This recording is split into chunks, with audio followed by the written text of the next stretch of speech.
Small field today here at the Saskatoon Silverwood Golf Club, and here is Nick, straight from the car, Daly. Yes, folks, if you were wondering, he is related to the one and only John Daly. Inside sources tell me he was on a bender last night. Is that whiskey you smell? Well, to be honest with you, judging from the snow, he's dressed fairly inappropriately for the weather, as it is currently 0 degrees Celsius here in Saskatoon. I think he thinks we're in Honolulu, Hawaii. Let's see what he can do.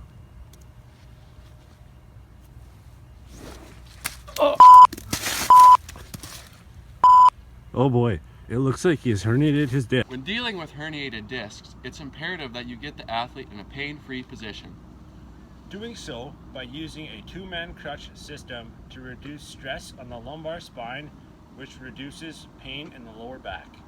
We will use the two-man crutch system to carry Nick off the golf course and to the nearest hospital to receive further medical treatment and diagnosis.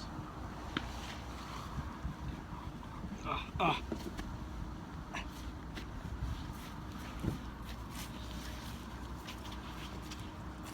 guys. Welcome everyone to the 2017 MBBC live coverage of the Saskatoon Silverwood Open. We had a disappointing opening day to the tournament as our small field of one player was forced to withdraw due to injury. This was not surprising as the tournament is held in March and it is currently 1 degree and cloudy here in Saskatoon. It's believed the one player, Nick Daly, suffered a herniated disc in his lower back. So the etiology of this injury has been thought to be due to poor technique. First off, known as a reverse spine angle. Secondly, an S posture, which is hyperextension of the lumbar spine. And thirdly, hanging back. When describing this type of injury, it's very important to note that there are two different types. There's a bulge/protrusion and the full herniation. When describing the bulge, the nucleus pulposa expands and applies pressure on the disc. With the herniation, the nucleus pulposus fully ruptures the annulus fibrosus. Both of these can result in pain, numbness, and weakness in the arm or leg depending on where the disc is herniated. The most common places for the disc to be herniated are between the L5 and S1 joints. So the mechanism of this injury has been thought to be caused due to the golf swing being a high torque and high lateral bending movement. The body's anatomy appears inherently poorly suited for this swing, especially when technique is lacking.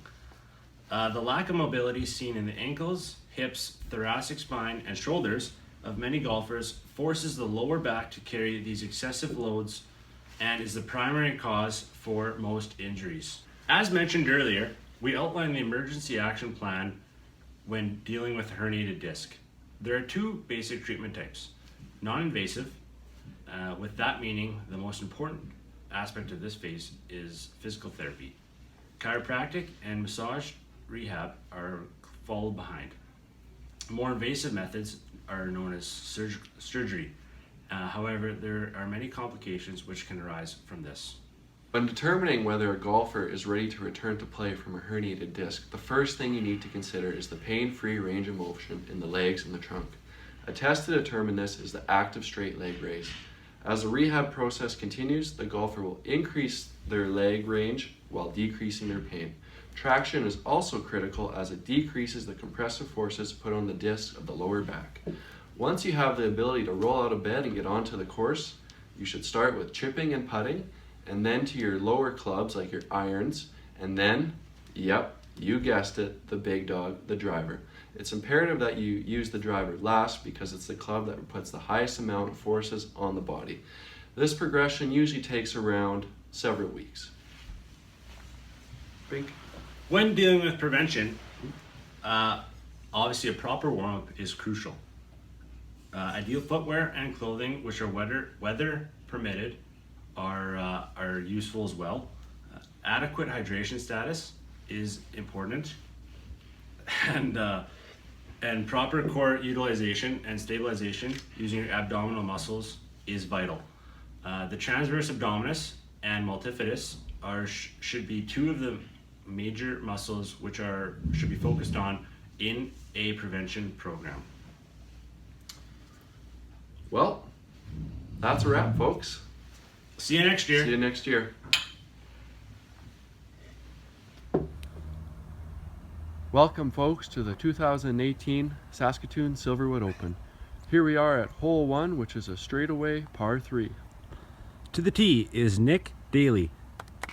He came straight from the driving range today, folks, which is an unusual habit compared to how he's been playing prior to his back injury in 2017.